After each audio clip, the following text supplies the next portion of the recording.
Okay, I think that was the magic word.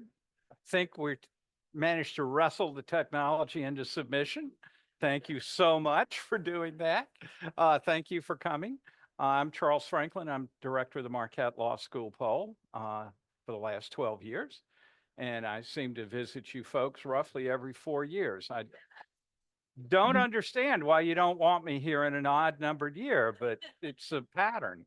Um, but in any case, thank you so much for showing up.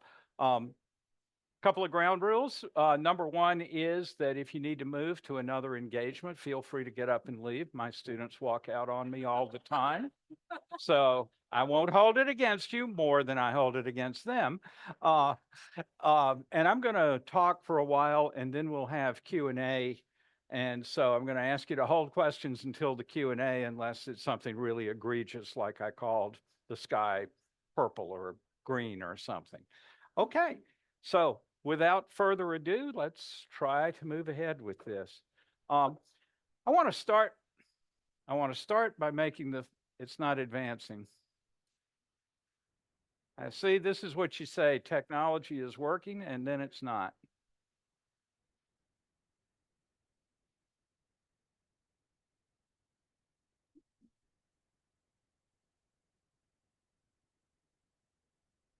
Now we're working.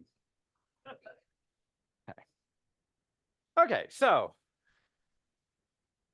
now, without further ado, no, that's not how that's supposed to work.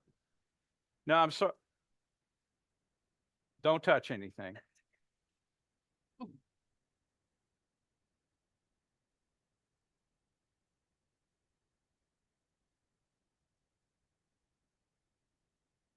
Yeah, but uh, it's either not advancing or it's advancing multiple times.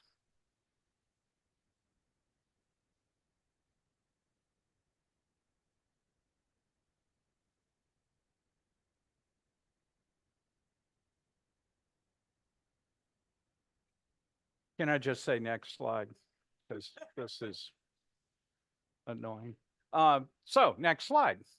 All right. So this is how we're going to start with the national race, look at what's going on, talk about that pesky electoral college. You don't need a BA to graduate from there, but you got to get through the electoral college to be president. And then we'll move to Wisconsin and our latest polling that was released on Wednesday for the, and timing. This poll was post-convention, but prior to the debate. The debate poll will go in the field this Wednesday and will be out in a couple of weeks. So this is the look of the race all year long, or most of the year. Red is Trump, blue is Democrat, Biden before when he withdraws. Here's Harris. I think the big thing to notice, or big things to notice, is that with Biden in the race, Trump was generally leading. He basically took the lead last October and has more or less held it against Biden all year long. There were a few points where they got very close to one another, but on balance, it was Trump's advantage throughout the year. Then the first debate comes in about here. You see Biden drop off considerably. And then he drops out of the race while he was trailing by about 4 or 5 points nationally.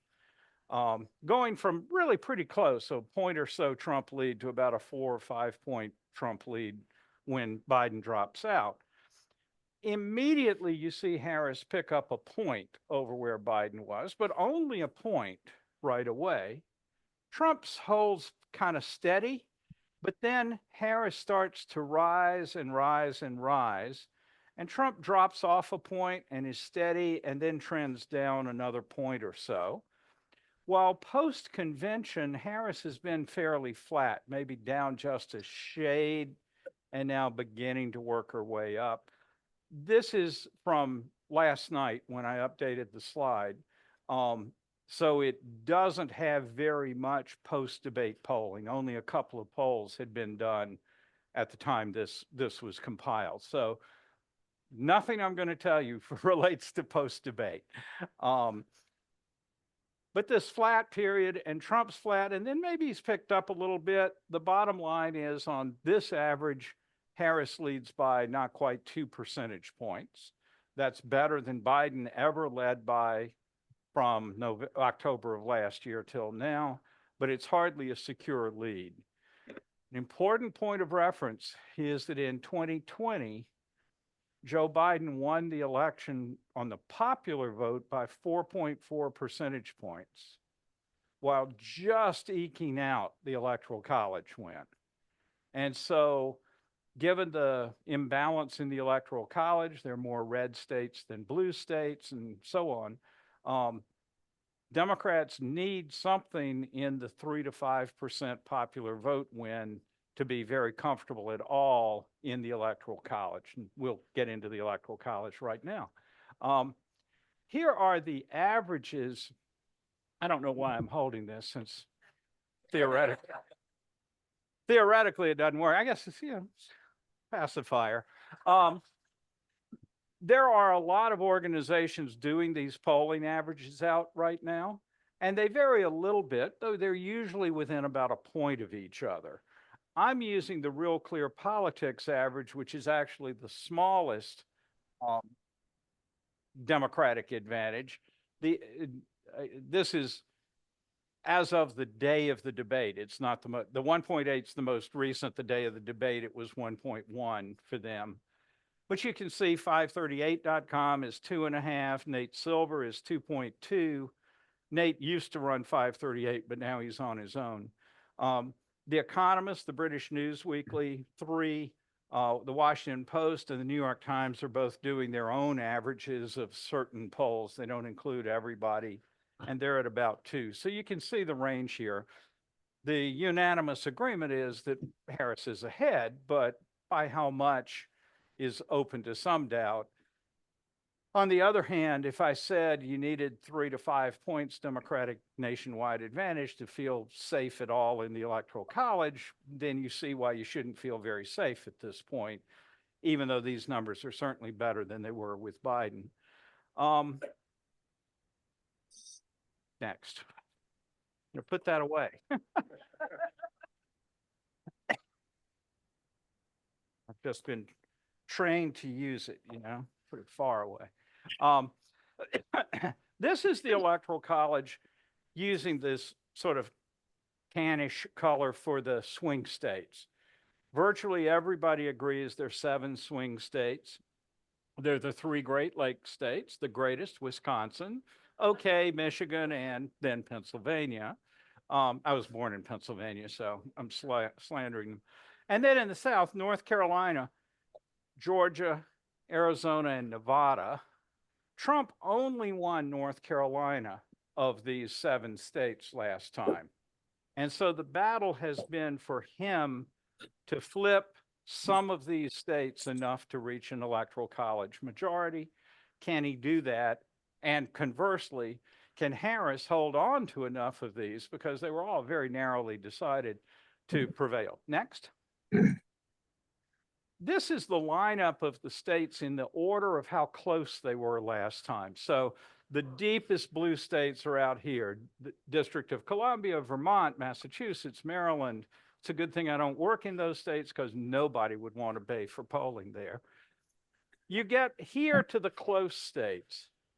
So we have Michigan, Nevada, Pennsylvania in that order of closeness. Then Wisconsin, Arizona, and Georgia, the very closest Biden state. And here's North Carolina, the closest Trump state, and then the other Trump states. This 269 is the Electoral College vote. You got to get 270 to win. 269 is a dead tie. You got to get past it. And notice that Wisconsin is the state that put Biden past the majority in the Electoral College. With us, he got the win. Without us and without Arizona and Georgia, he loses. He's not going to be complete. So that's the lineup. That's fine. Okay, thanks. Oh, I thought we would just go to the driving range and then So come back. for a long time this year, He's out. the sort of Sun Belt looked like it was clearly going to Trump. He would hold North Carolina, would pick up Georgia, was leading in Arizona, and surprisingly Nevada, which has usually been a pretty Democratic state, but throughout this cycle has been one of Trump's strongest states in the polling there. Kind of a mystery. leaving the three Great Lakes as a toss-up, where would we be if that were the game? Trump would be at 268, too short of a majority. Harris would be at 226, well short of a majority. So close. Then you ask, where would Trump pick up the last two electoral college votes that he would need to win?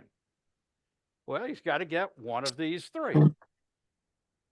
Oh, how's that? Better? He'd have to pick up one of these three states to get over, or flip some blue state, but that doesn't seem to be in the cards anywhere. Okay, next. So what if Harris wins these three Great Lakes states, but still loses the Sun Belt? 270, the magic number, to still 268 for Trump. But how did Democrats get to 270? They got these, but they also got this blue box in Nebraska. Nebraska and Maine are the only two states that give electoral votes by congressional district.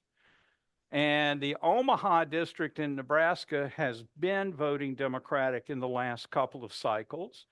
There's one recent poll, but only one from that district, showing Harris with about a 5-point lead. So not a lot, but some. Maine is the other state that votes by congressional district.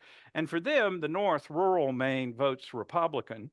So in general, that Maine district and this Nebraska district kind of cancel each other out. But in this case, you got to get to 270. And for Harris, you got to get that Omaha district, unless you can do something in these Sun Belt states. Okay, so that's the challenge. Next. So here's the pattern of how the polling has been in these 7 swing states. Over here on the right is the actual vote margin in 2020.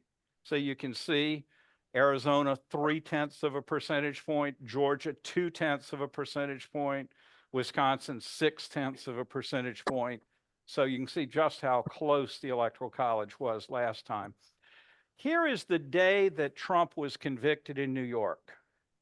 He was leading in every one of the swing states. Here is the day of the first debate with Biden. He was leading in all of them, but was dead even here. Now, he was leading by 1/10 of a point here, so hardly a real change there. Then here is the day Biden drops out of the race. Trump is leading in every swing state, and by bigger margins than he was before. But this is the day Biden drops out. Here is the start of the Democratic convention. So after Harris had established herself as the nominee, we were just waiting for the convention to happen. And at that point, she had a tiny lead in Arizona, trailing by 1 in Georgia, up by 2 in Michigan, trailing in North Carolina, Nevada, slightly down in Pennsylvania, and up by 1 here. This was Labor Day, I'll skip that, and this is the day of the debate that we just had.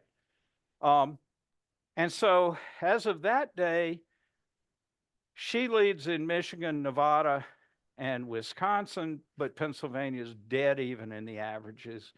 Trump still leads in Arizona, slight lead in Georgia, an even smaller lead in North Carolina, which is a bit of a surprise. North Carolina's generally been a little more Republican than Georgia has been. They have a very hot governor's race in which the Democrat is leading strongly in all the polling.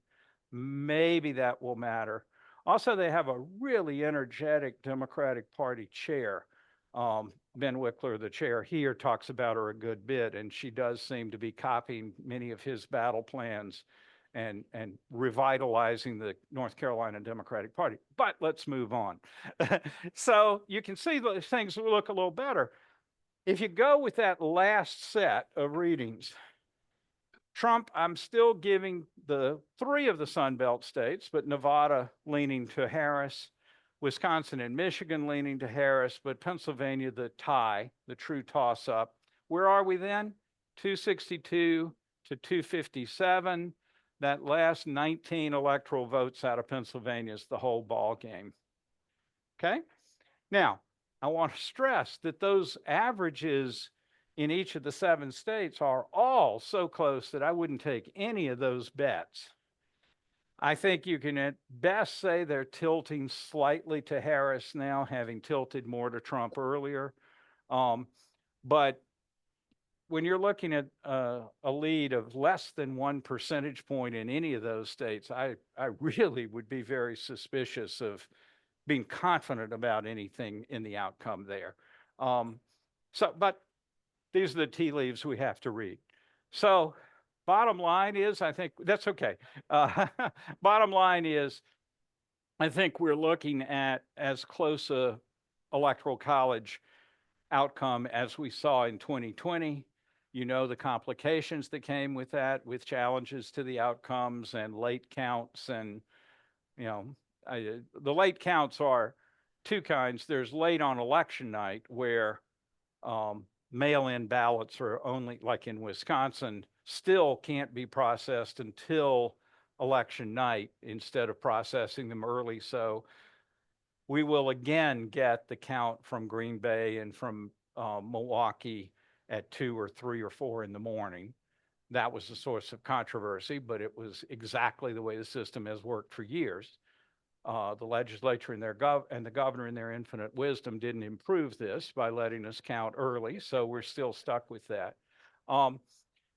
Then there are other places like Arizona where ballots can come in through election day and take a long time to be processed.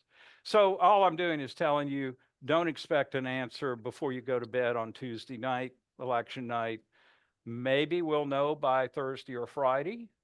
You know, this thing could shift clearly to Trump or shift clearly to Harris, in which case these late ballots might not be critical for who wins the Electoral College.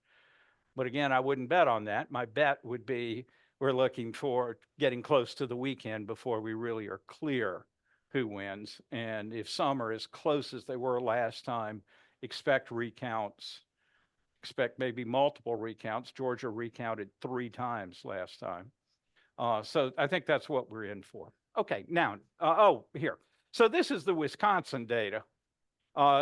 Again, using the Wisconsin averages across all polls, not just mine. You can see still that Trump led almost all the time. Then the debate came and Biden just goes way down. But I want to stress something. They were basically tied here on debate day. And after he goes down 1, 2, 3, not quite 4 points. So as disastrous as that debate was, it still only shifted the race by 4 percentage points. So if you're looking at what happens after this debate, I don't think it's reasonable to expect an impact of that debate that's greater than what this was. Probably it's a good deal less than what this was. And that's because we're so tied into our parties. In our data, 98 or 9% of Democrats are voting for Harris. About 95% of Republicans are voting for Trump. And so there's just not much play in that, just as many Democrats still wouldn't move away from Biden, though a handful did after that debate. Since he dropped out, she bumped up, kind of plateaued, seems to be going up here a little bit lately.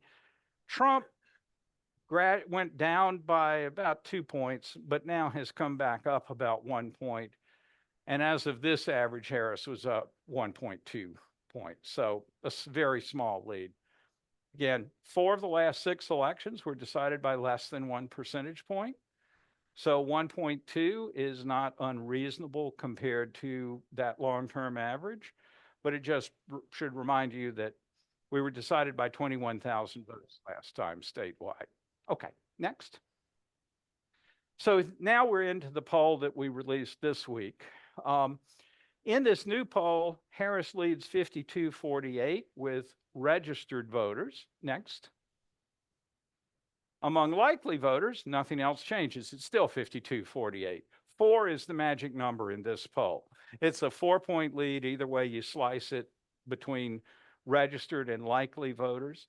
we're a very high turnout state, so actually most people are likely voters if they elect in the first place. But there can be small differences between the two, but this month, not so much. We were loading our SUV when statewide came right to us, and we could see exactly when they'd arrive. With a replacement we could trust. Schedule free mobile.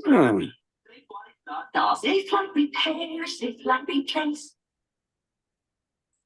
Just 7 weeks until election day. What's next on this unpredictable? Okay.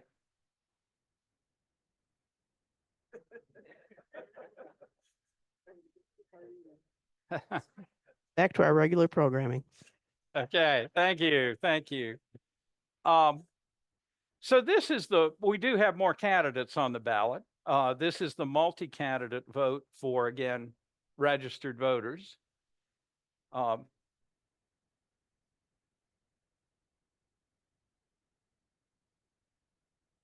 was looking for the slide show version.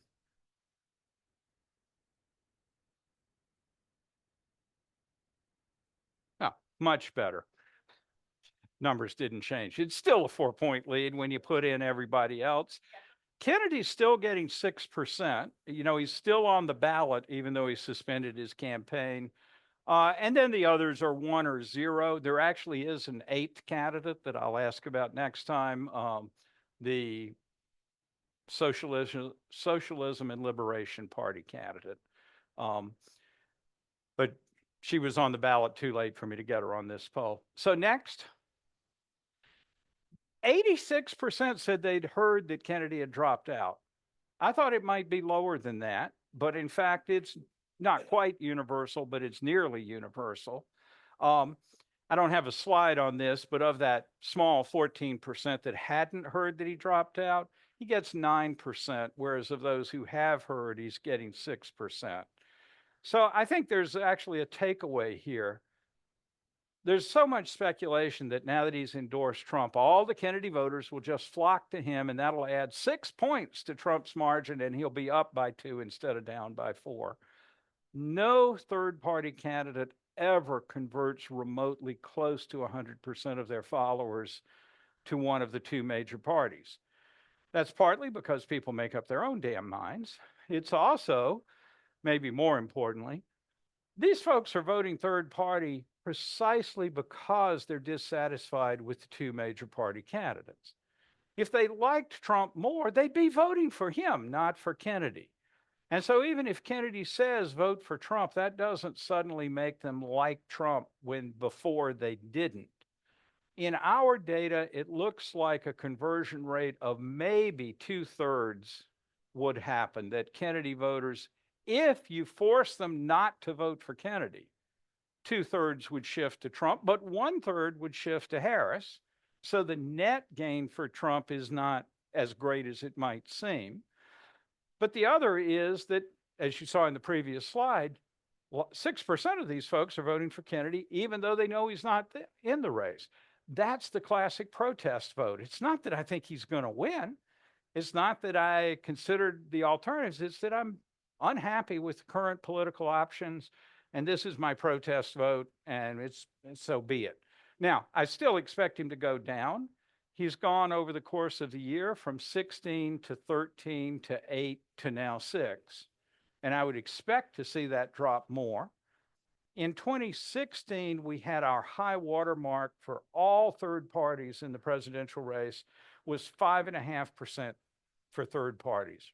Remember, the margin was 0.6% that year. So clearly you could, in principle, again, sorry, it just works its way back. Is that 0.6% is far less than the 5.5% that voted third party. So any third party group could, in principle, have tipped the 2016 race.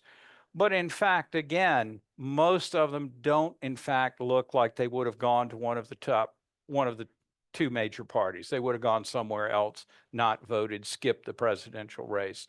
In 2020, that percentage dropped to just 1.5% voting third party. And so where do we fall between 1.5% which is close to our usual presidential average for third parties, versus that unusually high 5.5 in 2016. At the moment, though, we're getting 9% total voting third party.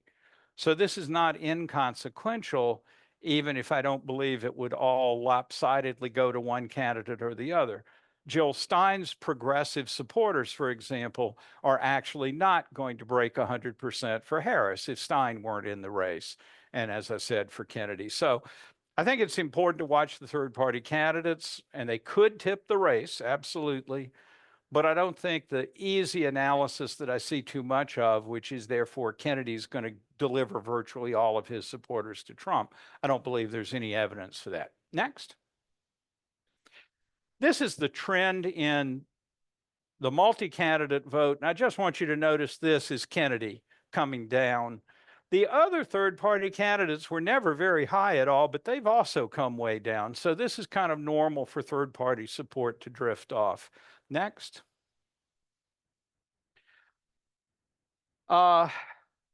Slightly more people now, 48% say they think Harris will win versus 41% say Trump, and 11% give the right answer, don't know. This is flipped from after Harris got in the race, but before the Democratic convention, where just over 50% thought Trump would win and Harris was in the high 30s, low 40s, with again, 11% don't know. So people are a little more positive about Harris's potential, again, pre-debate. Next. Tim Walz arrives on the scene for the first time in this poll. Among Democrats, 59% said he was an excellent choice. 31% said he was a good choice. That's 90%, excellent or good. When we asked this question right after the Republican convention, 75% of Republicans said J.D. Vance was an excellent or good choice.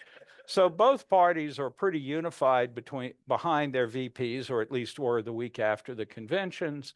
But Walz a more unanimous admired selection for Democrats. Next.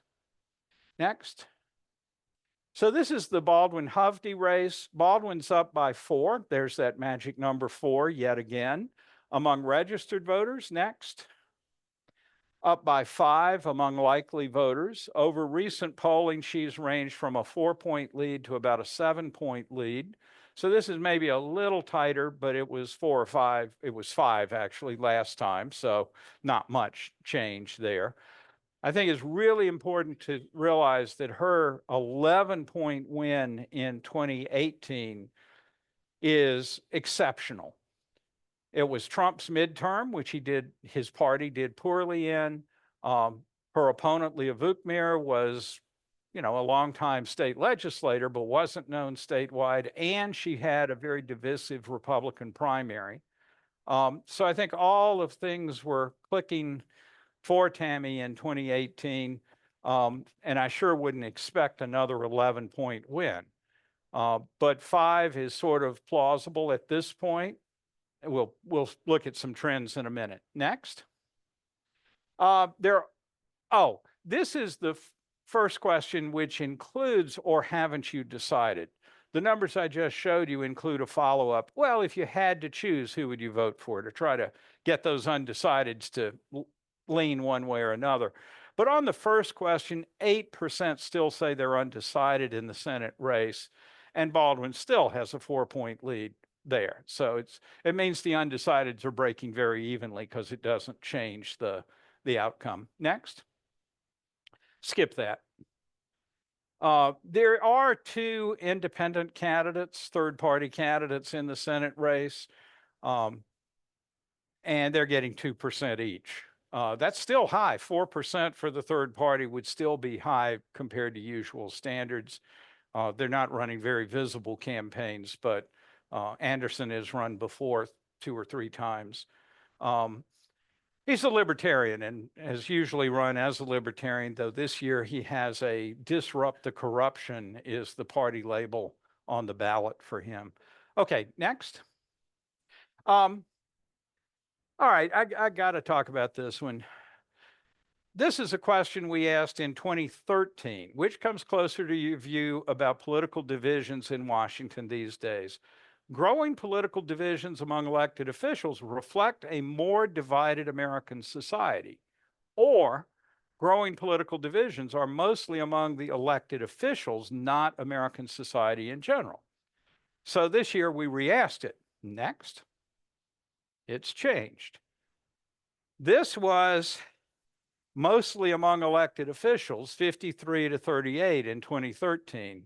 Now it's 65 say a more divided society, only 34 blame our elected officials. So this is, I don't think, shocking, but here's the actual evidence for it, that we really have evolved over the last 11 years here to see this as a much more of a set of societal divisions, whereas before we blamed those politicians in Washington for the divisions.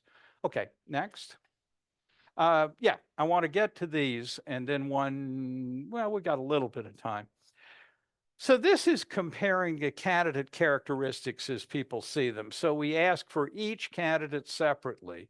How well does the following phrase describe Kamala Harris? How well does it describe Donald Trump? Is too old to be president? Well, here's Trump at 59% too old. Here's Harris at about 14% too old. I really want to know who the people are that think she's too old, but maybe that's just a matter of perspective, right? But Joe Biden was out here at 76%. So while I don't have him here, that comparison is really, not shockingly, the biggest change that has come because you switched candidates.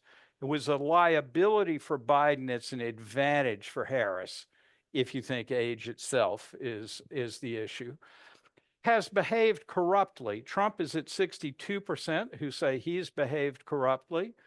With Harris, it's 37 or 8%. With Biden, it was the mid 40s. Think of all the Hunter Biden stuff that we've heard. And so she's in better shape than Biden was on this, and Trump remains seen as too corrupt or having behaved corruptly. But Trump has an advantage on having a strong record of accomplishment. Again, Biden was a little bit lower, Harris is a little bit higher, but it's still Trump's advantage. Is a strong leader? They're almost tied. Trump slightly more than Harris, but quite close. Again, this was a bigger divide to Biden's disadvantage when he was still in the race. And then we go through these 5 that Harris has a clear advantage on. Is intelligent, shares your values. Trump and Biden were tied on shares your values. Now she has a bit of an advantage. Has the communication skills to be president. Again, pre-debate, she was pretty good. Is honest, quite an advantage. And finally, has the right temperament to be president, a big advantage. That was one that Biden had the advantage on too, the right temperament. But across these, Harris has improved her advantage over what Biden had, where Biden led. And she's at least somewhat reduced the advantage for Trump on the ones that Trump leads on. So there's been a good deal of turnover on these characteristics measures with Harris joining the race. Next. So now here are some issues. The question here is, which candidate would do a better job on each of these issues? The red is saying Trump would do the better job. The blue is Harris. And I want to point out the beige one here, that is no difference between them. They both do the same, or neither would be any good. Okay? And this hasn't changed really since Harris got in the race. The 3 up here that Trump has significant leads on were the 3 that he also had significant leads over Biden on. Foreign relations, Trump is a little bit ahead on that. He was also just a little bit ahead over Biden on that one, but the 2 have been close. Then these are the ones Harris leads on: Medicare and Social Security, healthcare, ensuring fair elections, and abortion policy. And her lead here is bigger than the lead Biden had on these, though Biden led on all of these as well. And so there hasn't been any reversal on the issue tilt of the campaign, but there has been some shift in the margins between the two. This part about don't see any difference. When Biden was in the race, we were seeing between 20 and 25% across these issues, each issue, saying they don't see any difference between them. That included seeing no difference on immigration policy, and it included seeing no difference on abortion policy.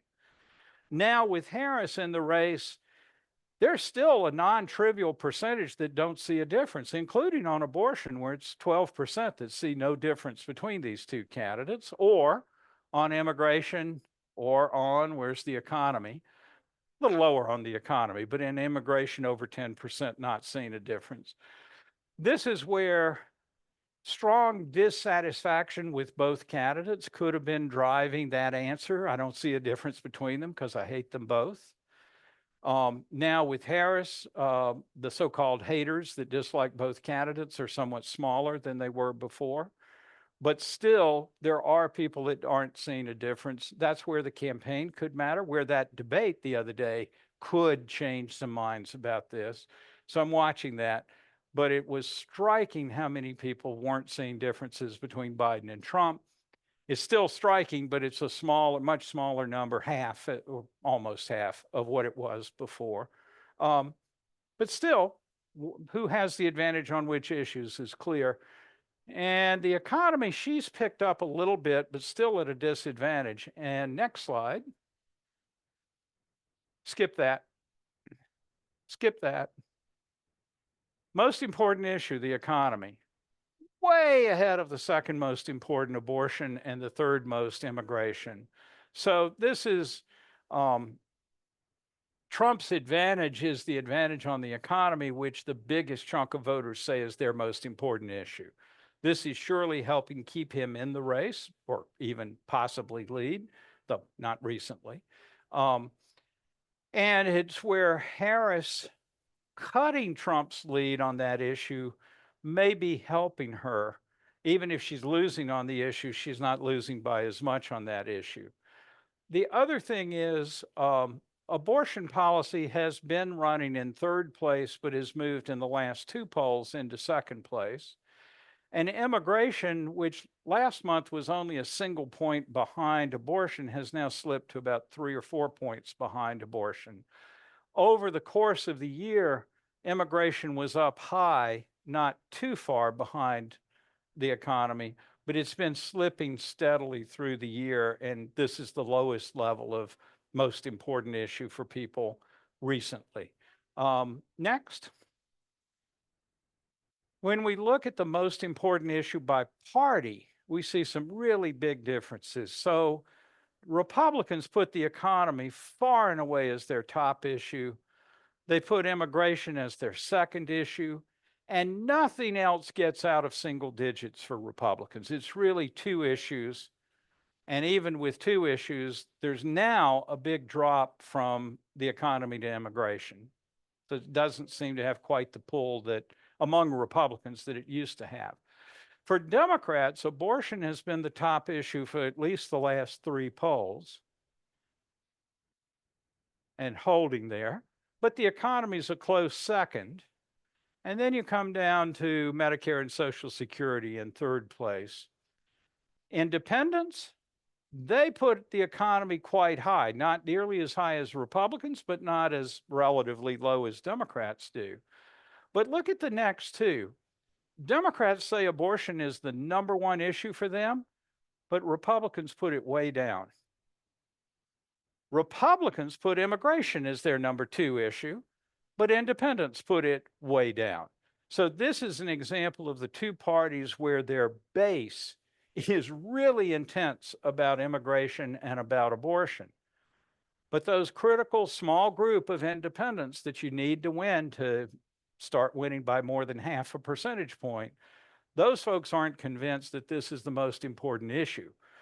Now, Independents, 2/3 support abortion rights. They just don't think it's a very important issue. So maybe the campaign can convince them that it's more important to make them consider it more in their vote, but maybe it won't. But it doesn't need to persuade independents on the position on the issue. It simply needs to activate them on that issue. With immigration, Republicans have the same problem, but with in reverse. Their base is real hot and bothered over immigration. And Trump clearly continues to talk about it constantly, but it doesn't play with those independent voters nearly to the extent that it plays with Republican base voters.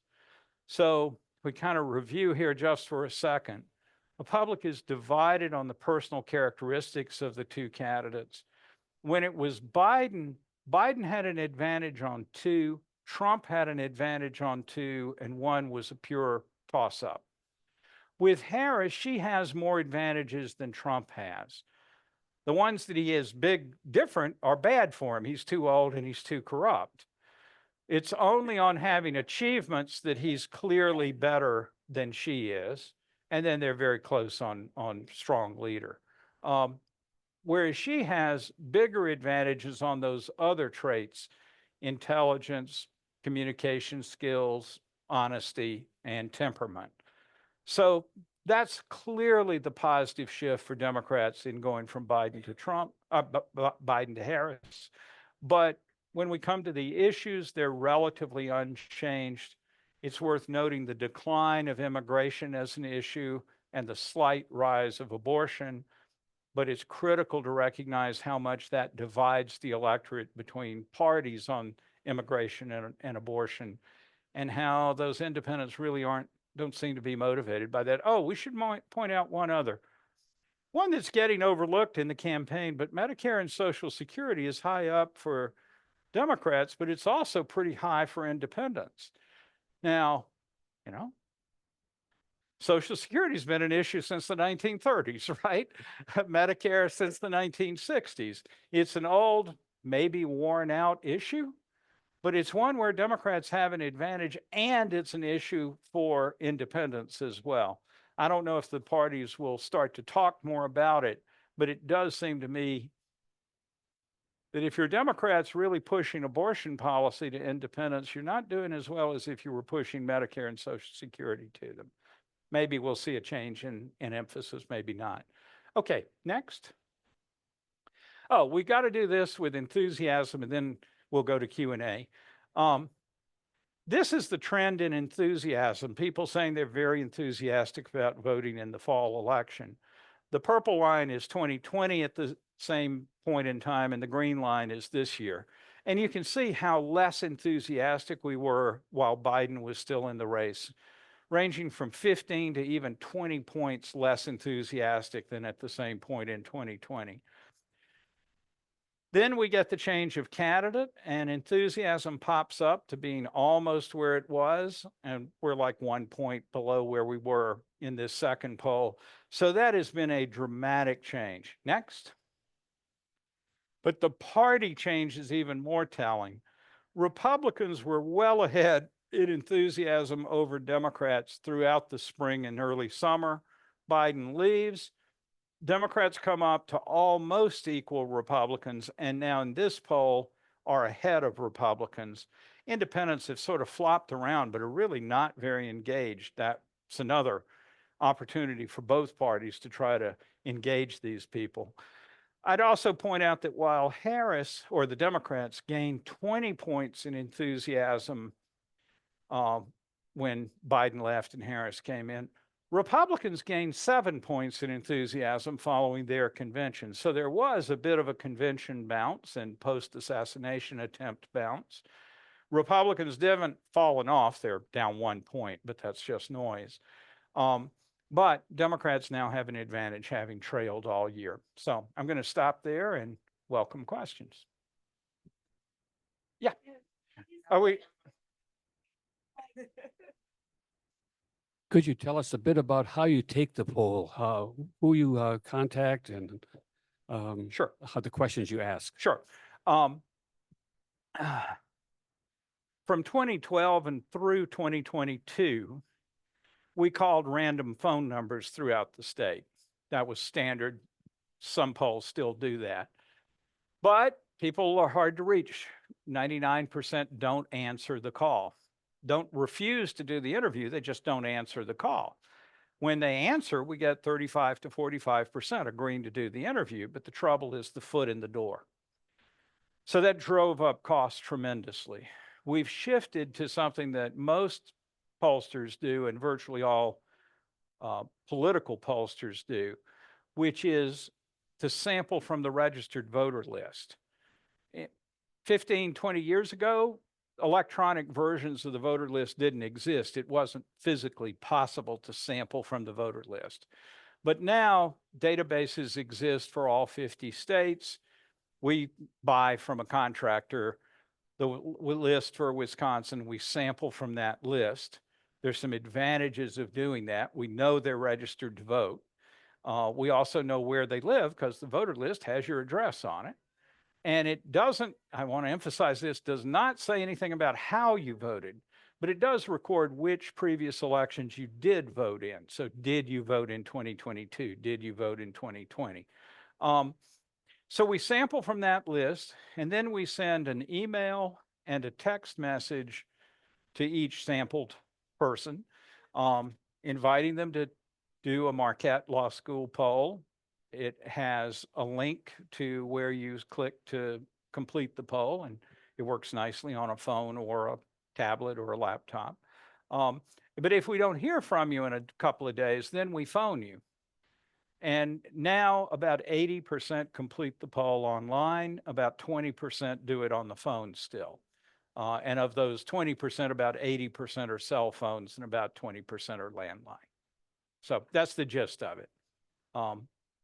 And it's sort of a try anything you can do to get people. So that's why the email and the text and the follow-up phone call.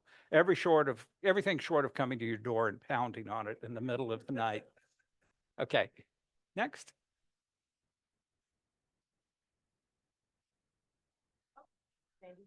Okay, well, so I'll just follow up on that because my question was about the demographics of the people who are actually answering your polls. Mm-hmm. Do you have any data on that? Oh, yeah, we have a lot of data on that. Some things have been true since the beginning of time. One of those things is that young people are hard to reach. The other thing is that educated people are all too happy to do a poll. And this has been true literally since polling began. And so in a typical poll, we'll have between half and 3/4 as many under 30-year-olds respond as we know are actually registered voters. So the state has about 15% under 30 as registered voters. In our typical poll, we might have 10% in the sample who are under 30. In a bad week, we might have 7%. Likewise, on education, we won't have enough people without a college degree, but we'll have too many with a college degree and especially too many with a postgraduate degree. So this is what you may have heard about weighting the data. It's a technique, a well-established statistical technique. It's not just an ad hoc thing, where if we know that we've got, say, 2/3, let me do half because it's easier to do the math. If we have half of the number of young voters, we give them double the weight so that in the weighted data set, they are 15% of the overall sample.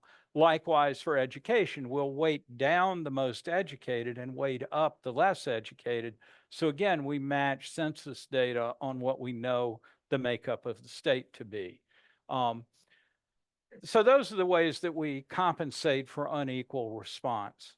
The one problem, and it was a problem in 16 and a lesser problem in 20, is the problem of not reaching some supporters of one candidate or the other. And in this case, it's not reaching Trump supporters. There's a lot of talk in 16 about shy Trump voters who didn't want to admit that they were voting for Trump. And that might be an issue in Tacoma, but go to a Trump rally, there are not a lot of shy and retiring people there. But I do think what you see with Trump supporters is they're substantially alienated from the political system. They're turned off by normal politics. And they see Trump as someone who provides relief to that. But that profile of not being engaged generally with politics and being suspicious of politics is exactly another profile that leads people not to participate in surveys. And so I think the bigger problem then and now is, can we just reach Trump supporters? I think if we do, they'll tell us who they're going to vote for. But, and it's not a huge problem, but it's a 3% problem. But that's about how much we've underestimated Trump's vote in the past by. And so we've done a few things, and I'll skip the technicalities if I may, to try to ameliorate that. If somebody wants to follow up and you demand an answer, I'm happy to tell. But I just don't want to go down the rabbit hole right now. But we are doing some things. The trouble is, I look at the data seemed to make sense, but the data seemed to make sense in 2016 and 2020. So the only time we'll really know, and we will know, is in November when we get the actual tallies in, and we'll see if we got better than we were last time. We improved last time compared to 2016. We got the winner right. That was a relief. But I don't think any pollster, including me, can promise that we fixed all that problem of reaching folks that just won't talk to us at all. No. There was one plus thing while you're running with the mic. The New York Times and some others paid a fortune to resurvey Wisconsin in 2021, I think it was, including literally going and pounding on doors. They spent like a month collecting the data. They paid people $50 to $100 to do the poll. They interviewed them in person if they couldn't get them on the phone or some other method. And what they found was those really hard to reach people that they did eventually get to, and they boosted their response rate tremendously, produced no difference in results than what they got with the usual several days in the field on the phone and with email and text. So that's only one example, but it is a small reassurance to me that if I had a budget 20 times what it is, it probably wouldn't actually help much. So thank you, New York Times. Well, thank you for being here every 4 years. Thank you. But, you know, I heard a discussion on public radio this morning. So some of the words you used today were very familiar. But I'm wondering, historically, when did polling begin? Why did it begin? And to what extent is it really helpful and unhelpful? Mm-hmm. So it began in a sort of modern, serious way in 1936. It had been done in minor ways elsewhere, but George Gallup is the most familiar name, and his first presidential year was 1936. There were some others. I won't go into the history of polling. It got better in the 40s and 50s and somewhat mature by the 1960s. Gallup and others certainly did horse race polling, and that's what the newspapers back then were willing to pay for the service to get you those polling results. The newspapers paid for them. But Gallup did, and the others did, a lot of stuff on questions like why are we more divided? Is it public or the politicians?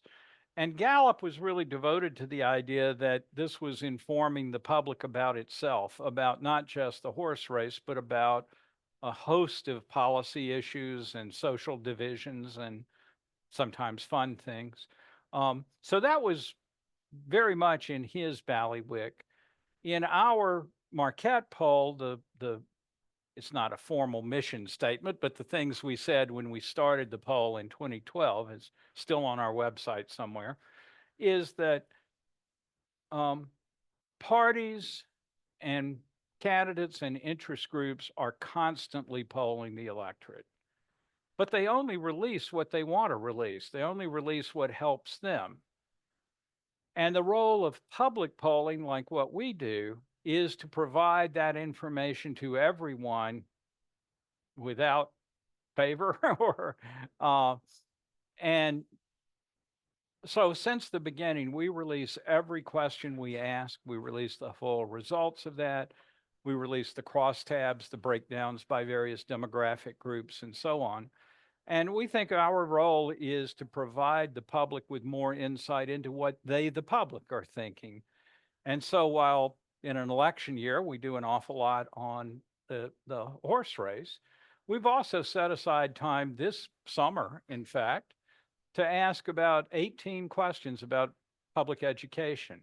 We also asked a half dozen questions on PFAS contamination in the water supply.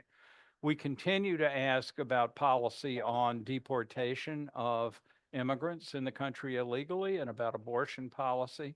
And so we try to keep those policy-oriented things, if not front and center in a campaign year, because let's be honest, it's the horse race that's what people want to know.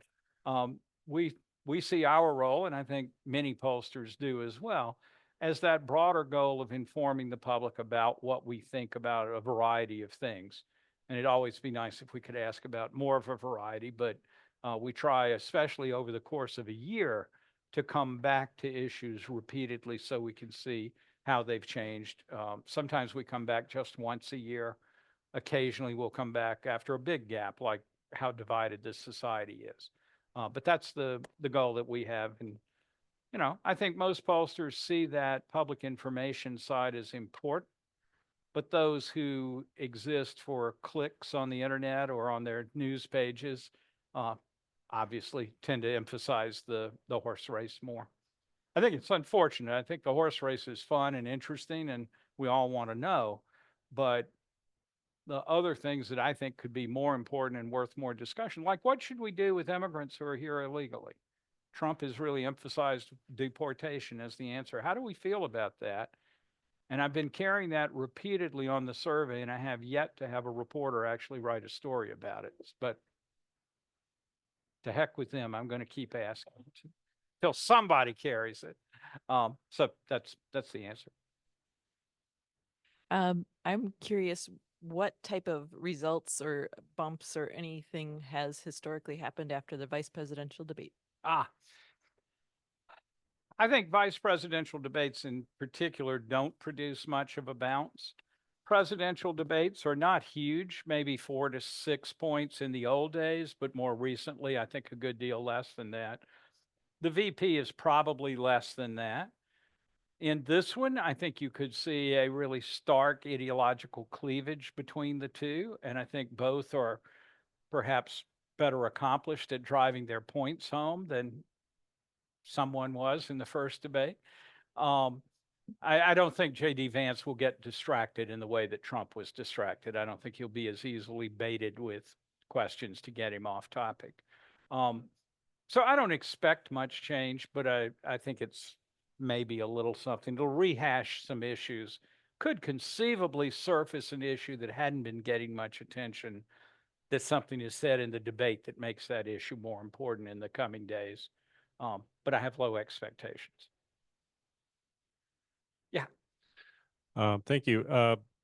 I know maybe you're more focused on national elections, but could you say a few words about the redistricting in the state and how that affects the state legislature? Yes. And all that? So, as you may know, our state had a major redistricting this fall, or for this fall's elections. By our analysis, and I've got to credit entirely my colleague John Johnson at the law school who works with me, who analyzed all of the redistricting proposals all year long, down to the most minute detail. The Supreme Court cited his work in their opinions, though he was not a protagonist in it. They just cited him as a nonpartisan look. His best estimates, and I agree with it, is that this tightens the legislative races considerably over the Republican advantage that was there, but it's by no means clear who will win the majority in the assembly. Our model says maybe 52 seats Republican out of 99, so that would still be a Republican majority, though well down from where it was. But it comes down to somewhere between 10 or as little as 5 seats that will tip the majority one way or another. Of those that are not in that 10 or so seats, almost all of them are in dead Republican or dead Democratic districts. We looked at 7 different elections since 2016 in these new boundaries of the new districts. And of the Democratic leaning districts, meaning not in these 10 really close, there were only like 3 that had ever voted for a Republican candidate in those 7 previous elections. And on the Republican side, about the same, about 3 or 4 that had ever voted even once for a Democrat. So I don't think there's much chance at all of any of those districts flipping. It just does come down to these 10 that have been decided between 47.5 and 52.5% of the vote. So they are very close places. And they do have a record of flipping between party winners. But that's where the action is. In the Senate, only half of the Senate is up this year. So while Democrats may win most of the seats, or I'm not saying they will, but I'm saying they may have they have a better shot this year than before. It's not until 2 years from now, when the other half of the Senate is up, that there's much of any chance for Democrats to take control of the Senate. But remember, our model says probably a very slim Republican majority in the Assembly. We don't have a model for the Senate. I think the takeaway is easy. Really close.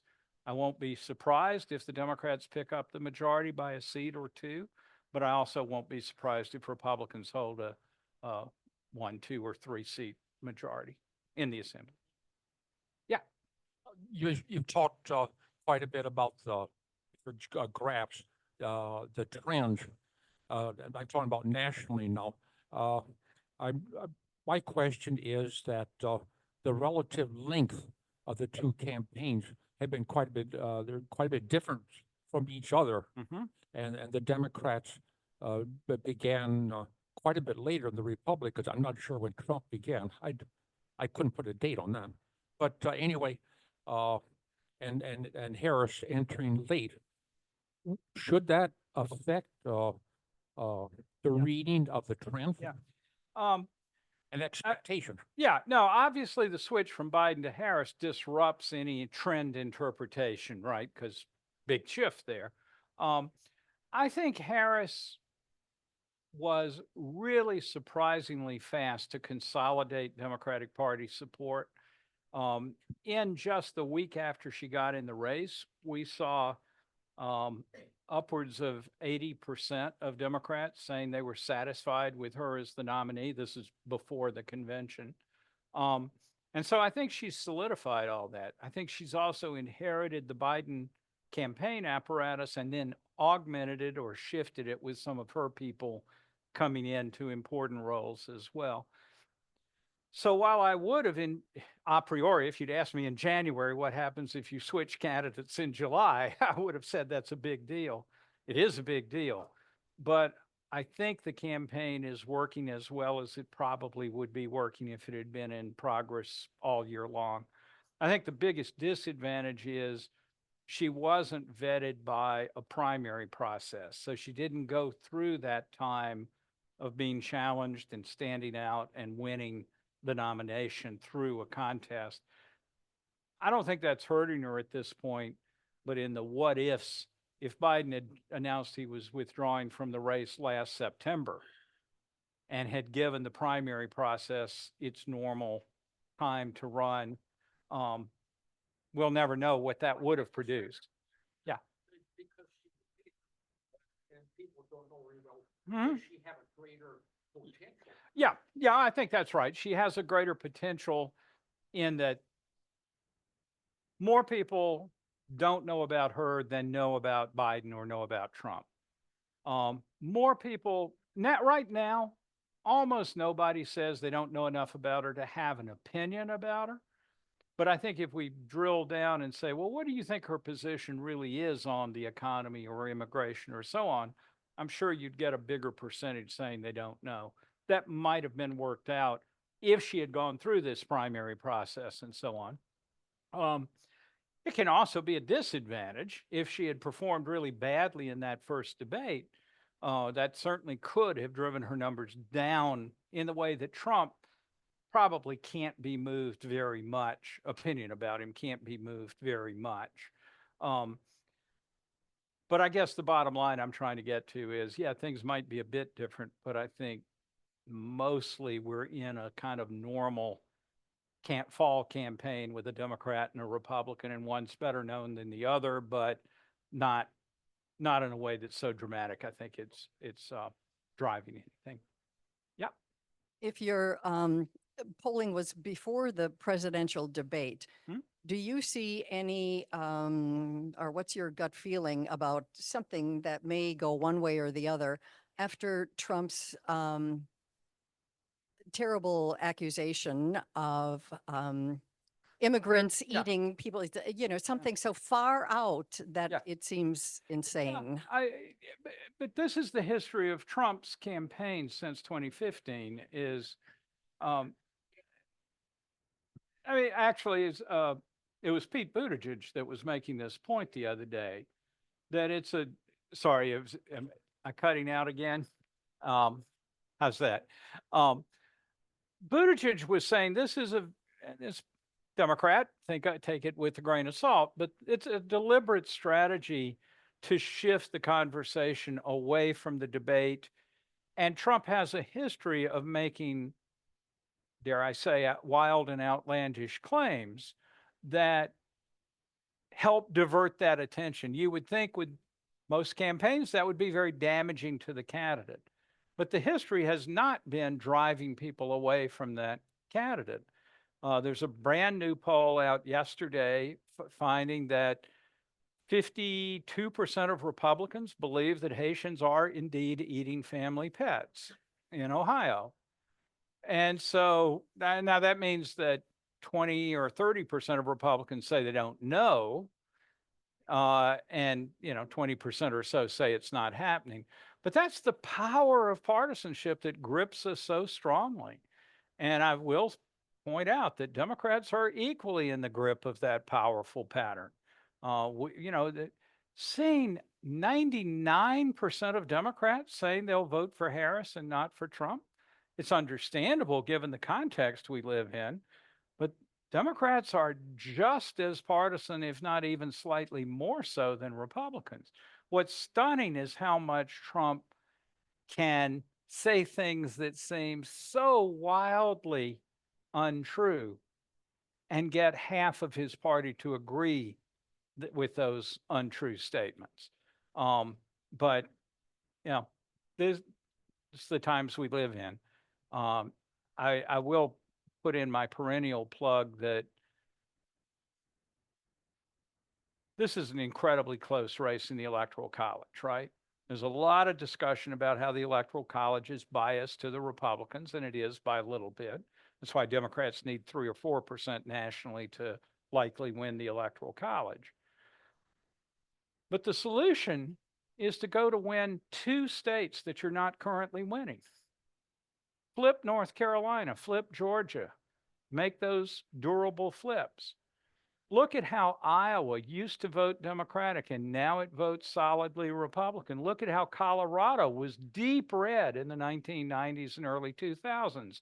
Now it's solidly Democratic. The solution to elections problems is to do better. Go find some people you're not appealing to and learn how to appeal to them and bring them over to your side. And I don't think either party, basically since 2000, has been following that strategy very well. Where we've seen these kinds of changes, I think, have come more at the state level. Changes in governors and legislatures in Colorado and Iowa, for example. Changes here, in fact, in 2010 and now changing back after 2018. So I do think there's room for political change and it's meaningful, but I don't really see it as coming from convincing the other side how wrong they are, as it comes from showing people that you have something to offer them that they're not currently seeing from you. And so my deep regret as a small d Democrat, not a partisan, but I like democracy, I like majority rule, is to try to do better on that score. But meanwhile, we have the campaign we have the candidates that we have, and we'll have whatever happens in November. So thank you very much. I appreciate you you. coming.